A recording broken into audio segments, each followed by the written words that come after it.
Imagine sitting in a laboratory. Across the room, another person is strapped into a chair. You can't see him clearly, but you can hear him. A scientist tells you that every time he answers a question incorrectly, you must press a button. The first button gives a tiny shock. Then another. Then another. The voltage keeps increasing. Eventually, the man begins screaming. He tells you to stop. He says he has a heart condition. You look toward the scientist. The scientist calmly tells you, continue. So you press the button. Again. And again. Now comes the disturbing question. How far would you go? Most people like to believe they already know the answer. I would never hurt someone just because another person told me to. But in the early 1960s, psychologist Stanley Milgram designed an experiment that challenged exactly that assumption. And what happened inside that laboratory became one of the most famous and controversial experiments in the history of psychology. It began at Yale University. Milgram wanted to investigate something deceptively simple. How willing are ordinary people to obey an authority figure when obedience conflicts with their conscience? The participants were told they were taking part in a study about learning and punishment. Each participant was assigned the role of the teacher. Another man was introduced as the learner. The teacher would read pairs of words. If the learner gave the wrong answer, the teacher was instructed to administer an electric shock. There was a machine in front of the teacher containing a series of switches. The labels increased gradually. 15 volts. The numbers continued upward until they reached 450 volts. But there was a crucial secret. The machine wasn't actually shocking the learner. The learner was an actor. The screams were simulated. The participant, however, didn't know that. To the person sitting in that laboratory, the situation appeared completely real. And that's what made the experiment possible. At first, nothing seemed particularly frightening. The participant pressed the first switch. Then another. The learner made another mistake. The voltage increased. Then another mistake. Another shock. The machine continued upward. Eventually, the learner began protesting. At higher levels, he screamed. He demanded to be released. Then he stopped responding. At that point, the participant had a choice. Stop or continue. And this is where the experiment became psychologically fascinating. Because the participants didn't simply behave like emotionless machines. Many were visibly distressed. They hesitated. They argued with the experimenter. They laughed nervously. They showed signs of extreme tension. Some desperately wanted to stop. But the scientist didn't threaten them. He didn't physically force them. Instead, he used calm verbal instructions. The experiment requires that you continue. Please continue.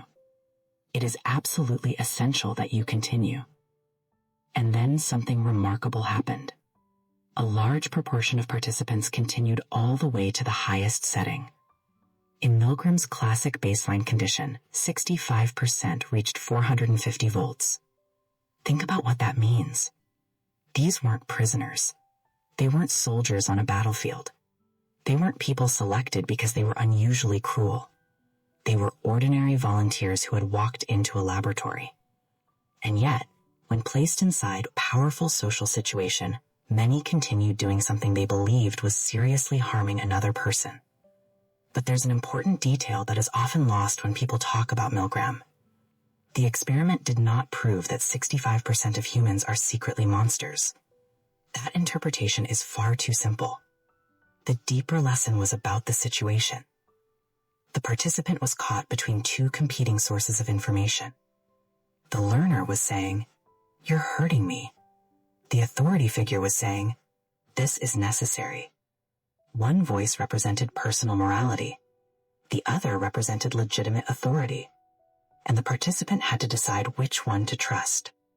That conflict is the real story. Milgram also changed the conditions of the experiment. And this is where things get even more interesting. When the authority figure became less convincing, obedience decreased.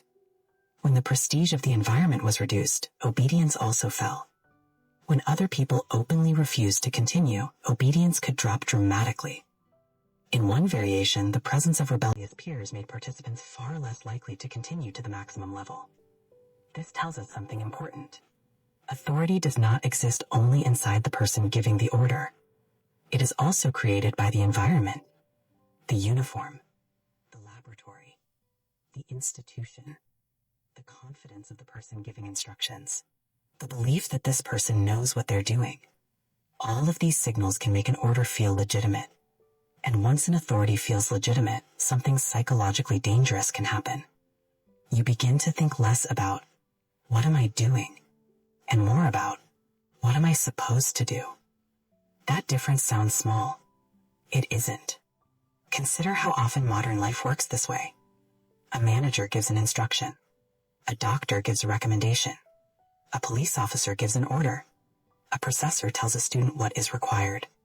A government announces a policy. An expert makes a confident statement. Most of the time, this is useful. Civilization depends on some degree of trust and cooperation. The problem begins when obedience replaces judgment. Because an authority can be wrong. An institution can be wrong. A majority can be wrong. And confidence is not the same thing as correctness. This is why Milgram's experiment became connected to a much larger question about history. After the atrocities of World War II, one uncomfortable question haunted psychologists, philosophers, and historians. How could ordinary people participate in extraordinary acts of cruelty? It is tempting to answer by saying that the perpetrators must have been fundamentally different from everyone else. That explanation is emotionally comfortable. If evil people are simply born evil, then the rest of us can feel safe. We can tell ourselves, I would never become that person. But Milgram forced psychology to consider a more disturbing possibility. Maybe behavior can be transformed by circumstances. Maybe the situation matters more than we want to admit. Maybe people don't always need hatred to do terrible things. Sometimes they only need a system that gradually makes the unacceptable feel normal. And notice how gradually the experiment moved. The first shock was small, then slightly larger, then larger again. The participant wasn't asked to begin with the maximum. They were asked to take one small step, then another, then another. This matters because human beings are often much better at rejecting a huge action than a series of tiny actions.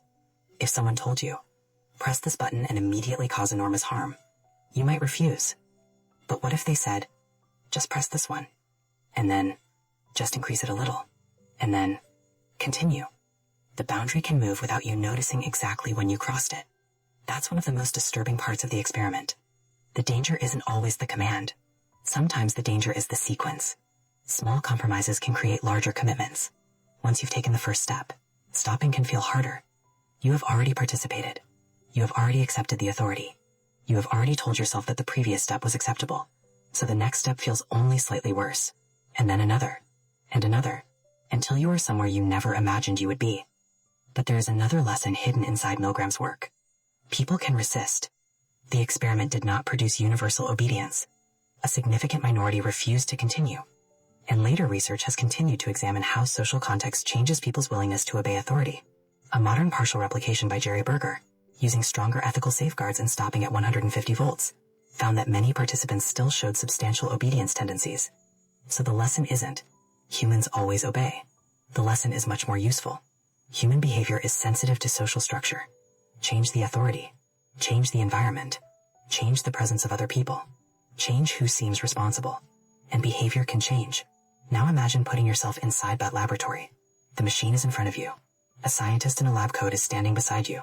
You press a button. A voice screams from the other room. You hesitate. The scientist tells you to continue. You look at the machine. You know something is wrong, but you also believe the person in front of you is qualified. The experiment has an official purpose. There is a prestigious institution behind it. Everyone around you is acting as if this is normal. And suddenly the question isn't, would I ever hurt someone? The question becomes, who do I believe is responsible for what happens next?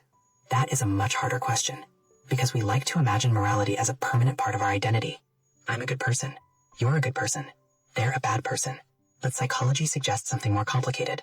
Your environment can influence what you notice. Authority can influence what you accept.